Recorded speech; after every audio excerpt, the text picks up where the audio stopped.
Devadoothan release ചെയ്യുന്നു. കലിക്ക് കേരളത്തിൽ record collection. Hello friends, എവർക്കും പുതിയൊരു നമസ്കാരം. കാത്തിരിക്കുന്ന ചിത്രങ്ങളുടെ ഏറ്റവും പ്രധാനപ്പെട്ട അപ്ഡേഷനാണെന്നൊരു വീഡിയോ ഭാഗത്ത്. വീഡിയോയിലേക്ക് വരുമ്പോൾ വീഡിയോ ലൈക്ക് ചെയ്യുക, ചാനൽ സബ്സ്ക്രൈബ് ചെയ്യുക. ഈ വരുന്ന ജൂലൈ മാസം ഡേറ്റ് കൺഫേമായ OT ചിത്രങ്ങളുടെ വീഡിയോ ചാനൽ പരിശോധിച്ചാൽ നിങ്ങൾക്ക് കാണാം. ആദ്യമായി അറിയിക്കാൻ പോകുന്നത് ഉണ്ണിമുകുന്ദൻ, സൂരി എന്നൊക്കെ പ്രധാന കഥാപാത്രങ്ങളായ ചിത്രമായിരുന്നു ഗരുഡൻ.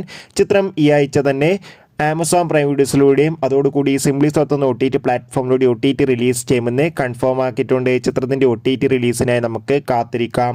പ്രഭാസ്, അമിതാഭ് ബച്ചൻ, ദീപിക പടുക്കോൺ എന്നൊക്കെ പ്രധാന കഥാപാത്രങ്ങളായെത്തിയ വമ്പൻ ചിത്രമായിരുന്നു കൽക്കി. ചിത്രത്തിന് അതിഗംഭീരമായ പോസിറ്റീവ് റെസ്പോൺസ് തന്നെയാണ് ലഭിച്ചിട്ടുള്ളത്.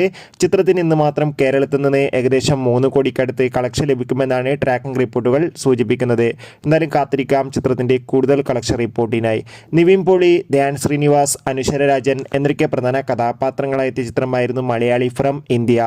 ചിത്രം ഈ വരുന്ന ജൂലൈ മാസം 5-ാം തീയതി സോണി വന്ന OTT പ്ലാറ്റ്ഫോമിലൂടെ OTT റിലീസ് ചെയ്യുമെന്ന് കൺഫേം ആക്കിയിട്ടുണ്ട്. ചിത്രത്തിൻ്റെ OTT റിലീസിനായി നമുക്ക് കാത്തിരിക്കാം.